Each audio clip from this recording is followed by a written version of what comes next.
small-town judge thought he was putting a cocky black man in his place, until he found out that man worked for the U.S. Department of Justice. It was a bright Tuesday morning in Baton Rouge, Louisiana, the kind of morning that tricks you into thinking it'll be a good day. The air was thick with humidity, and the traffic along Nicholson Drive moved lazily, everyone half awake, sipping coffee and inching toward downtown. Darius Monroe checked his watch, sighing softly. He had 20 minutes to reach the courthouse. Plenty of time, he thought, easing his silver sedan through a green light. His tie was slightly loose, briefcase in the passenger seat, phone buzzing with messages from colleagues. Nothing unusual, just another workday for a man used to long hours and tight deadlines. But then, flashing lights appeared in his rearview mirror. A sheriff's deputy was signaling him to pull over. Darius blinked, confused. He wasn't speeding. He wasn't on his phone. He used his signal, rolled to a stop, and waited. His hand rested calmly on the steering wheel, eyes steady on the mirror.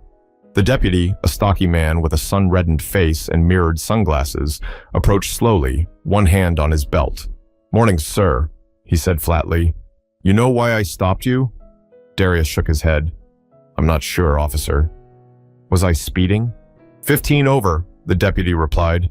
45 zone, you were doing 60. Darius frowned slightly. That doesn't sound right.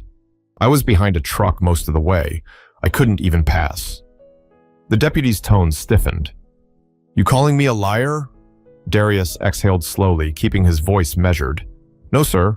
Just saying maybe there's been a mistake." The man's jaw tightened. "License and registration." Darius handed them over without another word. The officer glanced at the documents, pausing on the federal government ID clipped inside Darius's wallet. His brow furrowed, but he said nothing, just muttered something into his radio and walked back to the patrol car. Inside his sedan, Darius tapped his thumb on the wheel. He'd seen this before. Too many times, in fact. The pause, the double take, the silent judgment. It always felt the same. Polite on the surface, but heavy underneath. After a few long minutes, the deputy returned, ticket pad in hand. "Here you go," he said. "Court date's next week. Baton Rouge District Courthouse." Darius accepted the paper. "Thank you, officer." "Be careful out there," the man said, his tone clipped, almost irritated. As the patrol car pulled away, Darius stared at the ticket. $275 for speeding. He knew he could pay it and move on, but something about the encounter didn't sit right. The way the deputy looked at him, spoke to him, doubted him before he said a word. He folded the ticket neatly and placed it in his glove compartment. Then he whispered to himself, "No, not this time." That afternoon, Darius filed a request to contest the citation. It wasn't about the money. It was about principle. When the court date arrived a week later, Darius decided to appear in person. He'd been in courtrooms his whole career, but never on the other side of the bench. And he had no idea that the man presiding that day, Judge Raymond Calloway, would turn a simple speeding ticket into something much bigger. But sometimes life has a way of testing your patience before revealing your purpose. The Baton Rouge District Courthouse was buzzing with the usual mix of nerves and impatience. People shuffled in line, clutching paperwork and whispering excuses to each other. Darius Monroe stood quietly near the back, his briefcase in one hand, his other hand resting in his pocket.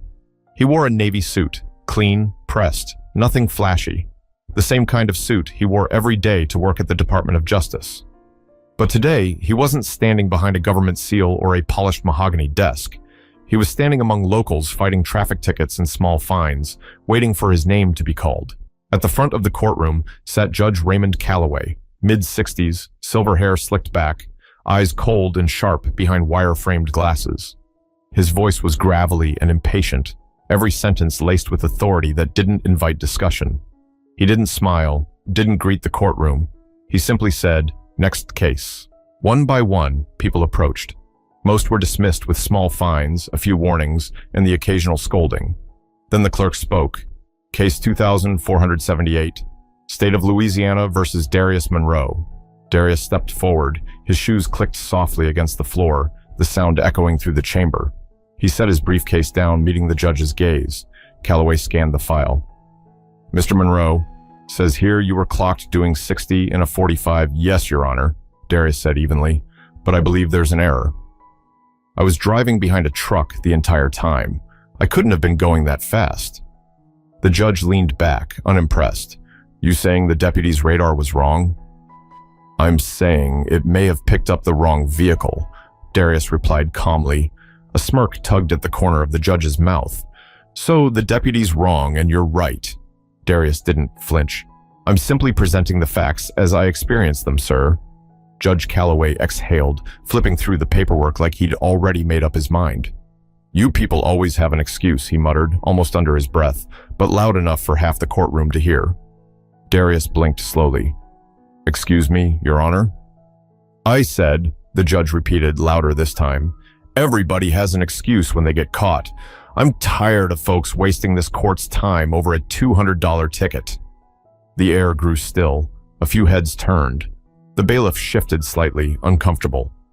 Darius straightened his posture. His voice stayed calm but firm. With respect, Your Honor, I believe I'm entitled to a fair hearing. The judge chuckled. Fair hearing? Son, this isn't federal court. We handle real people here. Folks who actually admit when they're wrong. Darius's jaw flexed slightly. I'm one of those people, sir. Not today, you're not. Calloway scribbled something on the file, then looked up. You can pay your fine at the clerk's desk. $300 total. Don't be late. That was it. No room for discussion. No chance to explain. The gavel struck once, sharp and final. For a moment, Darius just stood there, still as stone. He could feel the heat of humiliation rising, but he swallowed it. He wasn't about to give the judge the satisfaction of seeing anger. Understood, Your Honor, he said quietly. Thank you for your time. He picked up his briefcase, turned, and walked out of the courtroom. As he passed the clerk's desk, he pulled a small, cream-colored card from his jacket pocket. He slid it across the counter toward the young woman behind the glass. She glanced down, expecting a payment card, but froze when she saw the embossed gold lettering. Darius Monroe, Assistant United States Attorney. Below it, the seal of the U.S. Department of Justice gleamed under the fluorescent light. The clerk looked up at him, her mouth slightly open. Oh, my... He smiled faintly. Could you please make sure the judge receives this? She nodded, almost whispering, Yes, sir. Darius turned and walked away without looking back. His steps were slow, deliberate. He'd handled tougher men than Judge Calloway, men with real power, real influence. But somehow, this sting felt more personal, because disrespect wasn't about status, it was about choice. But the thing about choices is, sooner or later, they circle back. The courtroom had thinned out, leaving behind the faint echo of footsteps and murmurs from the hallway. The young clerk, Emily Reyes, still sat behind the counter, staring at the business card Darius had handed her. The gold seal of the Department of Justice shimmered faintly under the fluorescent light, and for a moment she hesitated, wondering if she should show it to the judge right away or wait until the next recess, but curiosity won. She picked up the card, tucked it under the next case file, and quietly approached Judge Calloway's chambers. Inside, Judge Calloway was sipping coffee, half distracted as he scrolled through emails on his phone. Yes, Emily? What is it? He asked without looking up. Sir, the gentleman from earlier, Darius Monroe, he left this for you. She extended the card. Calloway took it absent-mindedly, still scanning his phone. Fine, just leave it on the desk. Yes, sir, she said softly. But as she turned to leave, he finally glanced down. The second his eyes landed on the card, his hand froze midair. The Department of Justice seal was unmistakable. He straightened in his chair, reading the name again. Darius Monroe, Assistant United States Attorney. He blinked twice, suddenly wide awake. Wait, he said. You're sure this is from that man? Emily hesitated, sensing the shift in his tone. Yes, sir. He gave it to me right after you dismissed his case. The judge leaned back slowly, rubbing his chin. Assistant U.S. Attorney, he muttered under his breath. His mind began racing, replaying the entire exchange from earlier, the confident posture, the calm voice, the way Monroe never once lost his composure. He'd thought the man was just another defiant defendant trying to dodge a fine. But now, realization hit like cold water. He hadn't just belittled a lawyer. He'd disrespected a federal prosecutor, one who worked directly with judges far above his rank. Emily stood there awkwardly, unsure if she should speak. Should I file this somewhere, sir? Calloway waved a hand, trying to compose himself. No, no. I'll keep it. Thank you, Miss Reyes. That'll be all. When she left, the room grew quiet. The judge turned the card over in his hands, feeling the weight of it. The name echoed in his head. Monroe. He wasn't stupid. He knew how small his courtroom looked compared to the world Darius operated in. Federal prosecutors didn't deal with speeding tickets. They handled corruption, racketeering, major felonies. People with influence. People who had the ear of the Attorney General. For the first time in years, Judge Calloway felt something he wasn't used to feeling in his own courtroom. Regret. He sank back into his chair, staring at the door as if expecting Darius to walk back in and call him out. But Darius wasn't that kind of man. He didn't need to. His silence was louder than any argument. Calloway's thoughts spiraled. Did I say anything I shouldn't have? He whispered to himself. Did anyone hear me? His stomach twisted. He knew exactly what he'd said. He'd crossed the line, not just professionally, but morally.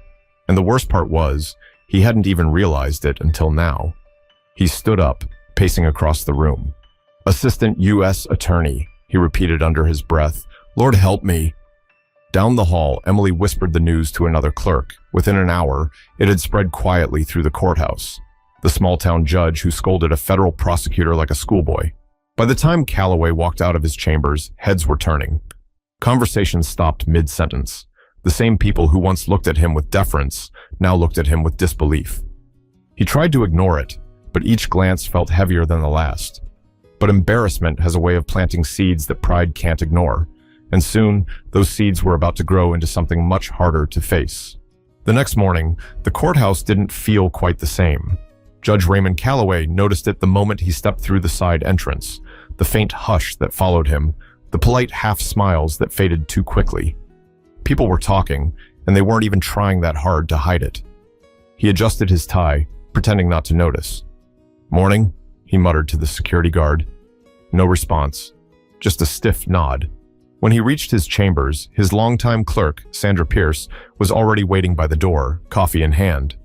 Her face said everything she didn't want to say aloud. He sighed. You've heard, haven't you? Sandra's voice was gentle, careful. People talk, Judge. You know how this place gets. He set his briefcase down and rubbed his temple. What exactly are they saying? She hesitated. That you, might have spoken out of line to a federal prosecutor yesterday? Calloway groaned. Out of line? Please. I've handled hundreds of cases like his. He's the one who came in here acting like he was too good for this courtroom. Sandra didn't answer. He looked up, defensive. What, you believe that nonsense too? I'm not saying anything, Judge, she said quietly, but it's not a great look. Folks are saying he was calm, respectful, that I what? He snapped. She hesitated. That you were dismissive. Calloway's face tightened.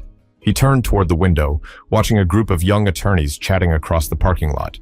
They stopped when they noticed him, pretending to check their phones. He muttered, I've given my life to this court. 30 years. And now people want to judge me for one misunderstanding? Sandra didn't respond right away. She'd known him for 15 years. She'd seen him at his best and his worst.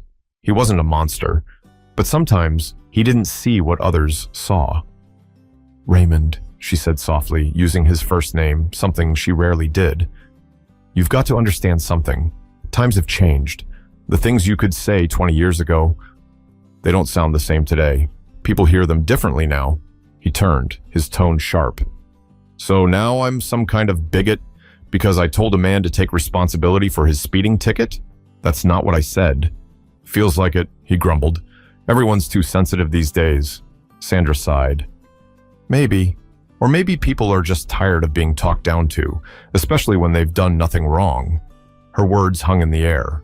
The judge didn't answer. He just sat down, staring at the stack of case files on his desk. The sound of the courthouse carried faintly through the door. Footsteps, murmured voices, laughter from down the hall.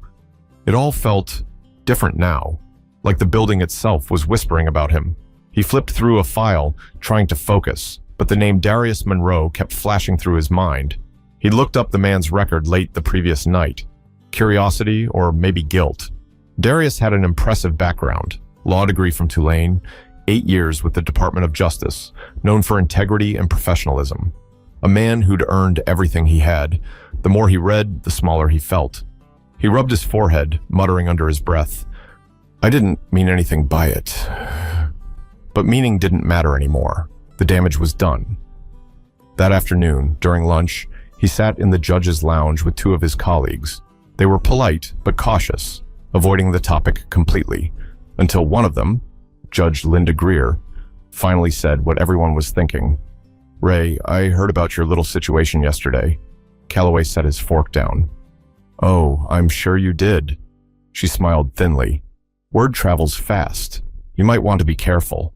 That man, Monroe, he's respected, very respected." He forced a laugh. "I didn't insult him. I treated him the same as anyone else." "That might be the problem," she said, her voice even. "You didn't treat him like anyone else. You treated him like someone beneath you." Her tone wasn't cruel, just honest. He didn't have a comeback this time. Later that day, when he drove home, his wife noticed the change in him immediately. He was quieter than usual, staring out the window at the neighborhood, saying little during dinner. "Rough day?" she asked gently. He managed a half smile. "Something like that. Want to talk about it?" He hesitated. "Maybe tomorrow." But as he lay in bed that night, staring at the ceiling fan spinning above him, the same question echoed in his mind, one he couldn't shake no matter how hard he tried. What if I really did judge that man for the wrong reasons? But sometimes life doesn't give you the luxury of hiding from your mistakes. Sometimes it makes you face them in the most public way possible. 3 days later, the federal courthouse in downtown Baton Rouge buzzed with the kind of energy that comes before something big. Cameras outside, reporters murmuring, security tight. It wasn't just another trial. It was a corruption case involving local contractors accused of bribing city officials. Inside the marble hall, Darius Monroe walked with quiet purpose. His leather shoes tapped in rhythm on the polished floor, briefcase in hand, his face calm but focused. He'd done this dozens of times before, but this one was personal. Not because of the case itself, but because of who he'd seen on the schedule that morning. Judge Raymond Calloway, appointed as a temporary overseer for a procedural motion tied to the trial. Fate, it seemed, had a sense of humor. As Darius entered the courtroom, the crowd shifted. Attorneys whispered his name. His reputation had preceded him. The man known for his integrity, precision, and quiet authority. When Calloway stepped through the side door and took his seat, the courtroom went silent. He was composed on the outside, but inside, his stomach twisted. He saw Darius immediately. The same man he'd talked down to. The same man he'd brushed off like he didn't matter. But this time, Darius wasn't standing before him as a defendant. He was standing in front of him, representing the United States government. The irony hit like a punch to the chest. "Good morning, Your Honor," Darius began, voice steady and firm. "The United States is ready to proceed." Calloway hesitated for just a second too long. "Yes. Good morning, Mr. Monroe," he replied, his voice slightly uneven. Every eye in the room caught the moment, that subtle crack in the judge's confidence. The hearing began. Darius presented his argument methodically, each word deliberate and measured. His posture was confident but not arrogant, his tone respectful but unyielding. Calloway tried to focus on the legal points, but every time Darius spoke, the judge felt smaller. His words from days before replayed in his mind. "You people always have an excuse." He winced inwardly. He wanted to take it back, but words, once spoken, don't return quietly. Darius was discussing an evidence motion when the defense attorney interrupted. "Objection, Your Honor," the defense said. "The prosecution is speculating." Calloway glanced at Darius. Sustained. But Darius didn't flinch. He simply rephrased, calm and unshaken. "Then let me reframe the point, Your Honor. The evidence speaks for itself." There was something about the way he said it, respectful, professional, yet subtly firm, that hit deeper than any confrontation could. By the time the session ended, the courtroom was buzzing with quiet admiration for Darius. The defense team whispered about his poise. The reporters scribbled notes. Even the court staff exchanged glances, sensing the tension between the two men. As the courtroom emptied, Darius gathered his papers and walked toward the exit, but before he reached the door, he paused. "Mr. Monroe," Calloway called out, his voice quieter now. Darius turned, his expression unreadable. The judge cleared his throat. I wanted to say that your argument today was...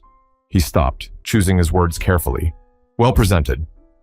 Thank you, Your Honor, Darius said simply. His tone was polite, but there was no warmth, just professionalism. Calloway nodded, trying to meet his gaze. You handle yourself well. Always have? Darius smiled faintly, but his eyes stayed cool. Long enough to know respect goes a lot further than authority, sir. The words weren't sharp, but they landed hard. The judge opened his mouth to reply, but Darius turned and left, his footsteps echoing through the corridor. Outside the courtroom, a reporter stopped Darius for a quick question. Mr. Monroe, how does it feel leading this case? He smiled lightly. It feels like justice, real justice, always has its moment. As he walked away, the courthouse doors closed behind him with a quiet finality. Inside, Judge Calloway sat alone for a few minutes longer, staring down at his notes without reading them. For the first time in a long time, he wasn't thinking about rulings or case law. He was thinking about respect, how easy it is to demand it, and how hard it is to earn it. He looked at the empty seat where Darius had stood and whispered to himself, he didn't even have to raise his voice. But sometimes, silence says more than any argument ever could, and for the first time, Judge Calloway was listening. That night, Judge Raymond Calloway sat alone in his den, the television flickering faintly in the background. The local news played clips from the federal courthouse earlier that day, Darius Monroe standing behind a podium, speaking calmly to the press. Assistant U.S. Attorney Darius Monroe delivered a strong opening argument today in the government's ongoing corruption case. The judge muted the TV. He didn't need to hear more. He'd already seen enough. He leaned back in his chair, staring at the reflection of his own face in the darkened window. The weight of the past few days sat heavy on his chest. For the first time in years, he didn't see authority looking back at him. He saw a man who'd stopped questioning himself a long time ago. He took off his glasses and rubbed his eyes.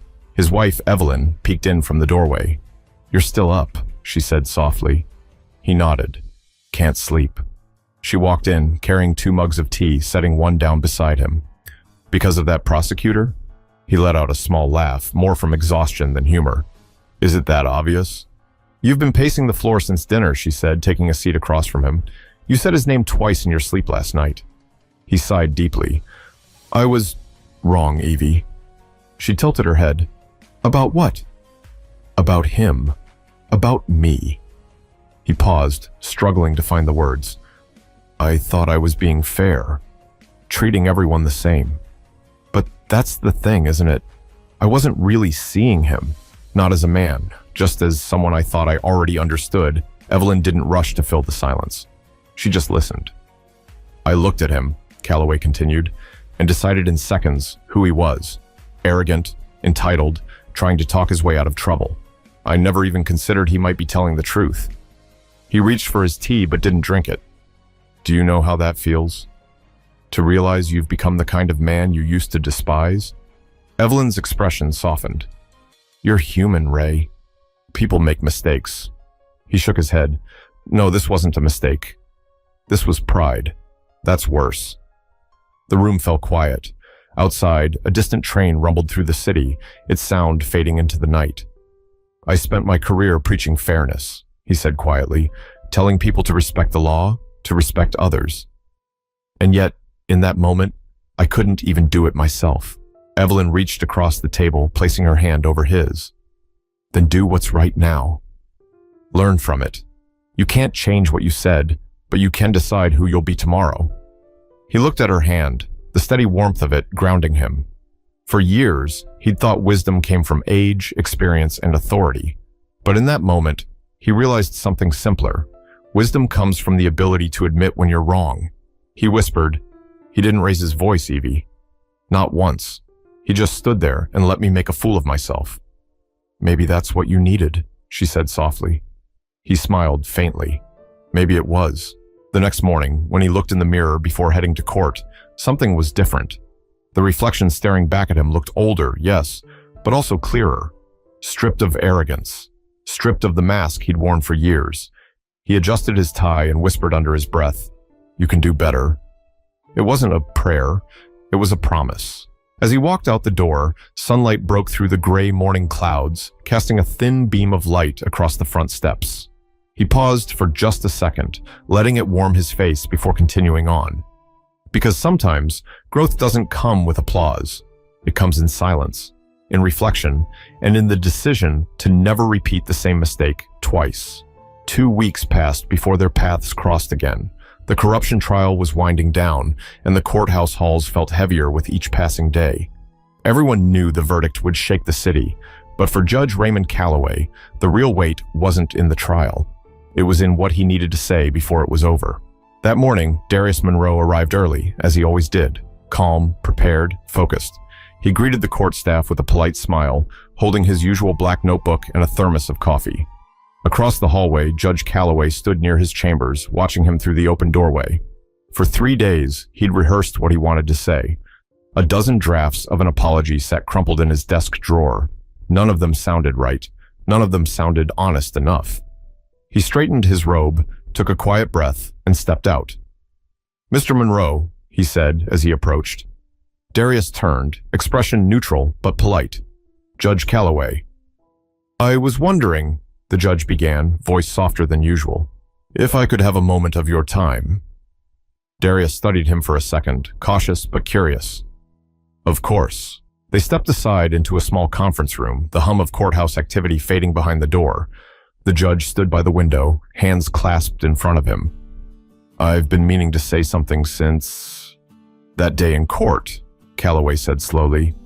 "I handled that situation poorly. And that's me being generous with myself." Darius didn't speak. He waited, his silence inviting honesty. "I was rude. Dismissive. I disrespected you," the judge continued, "not just as an attorney, but as a man. And the truth is, it had nothing to do with your case. It had everything to do with me." He looked down briefly, ashamed. "I let arrogance and old habits speak louder than fairness. You didn't deserve that." The air hung still. Darius shifted his weight, eyes steady on the man in front of him. "I appreciate you saying that, Judge," he said finally. "It takes a lot to admit when you're wrong." Calloway nodded slowly. "I've been wrong more times than I care to admit. But this one stuck with me. You handled yourself with more grace than I did with a gavel in my hand." For the first time since their first meeting, Darius smiled, not out of satisfaction, but out of understanding. "I've been in rooms where people tried to make me feel smaller than I am," he said quietly, "but I learned early on, how they see me isn't who I am. That's their reflection, not mine." The judge let the words settle. They carried more truth than any law book he'd ever read. He cleared his throat. "You've got a good way with words, Mr. Monroe." Darius chuckled lightly. "Years of practice, Your Honor." There was a moment of quiet between them. Two men from different worlds, finally standing on equal ground. Calloway spoke again, voice firm this time. "For what it's worth, you reminded me what this job is really about. It's not power, it's not ego, it's respect. For the people who stand before this bench, for the law, for the truth." Darius nodded. "That's all any of us want, Judge. To be seen for who we are, not what we're assumed to be." They shook hands, no cameras, no audience, no dramatic music. Just a handshake between two men who had both learned something the hard way. When Darius left the room, Calloway stayed behind for a moment. He looked out the window, watching people move across the courthouse lawn. Defendants, lawyers, janitors, clerks, all of them different, all of them equal in the same sunlight. He whispered to himself, maybe it's not too late to start over. That afternoon, when he took his seat on the bench, his tone was different, measured, kind. He listened more, spoke less. He asked questions before making assumptions. The clerks noticed. So did the defendants. By the end of the day, Sandra Pierce, his longtime clerk, stopped by his chambers. "You sounded different today," she said with a small smile. He smiled back. "Maybe I finally started hearing myself." As the courthouse lights dimmed and the halls emptied, Calloway gathered his papers and paused by the door. He looked once more at the gavel on his desk, a symbol he'd always equated with control. But now, it meant something else entirely. It meant accountability. He turned off the light and walked out, feeling lighter than he had in years. Because real power, he finally understood, wasn't in commanding others. It was in correcting yourself. Sometimes the biggest verdict you'll ever deliver is the one against your own pride. If this story moved you, share it with someone who needs the reminder that respect costs nothing, but means everything.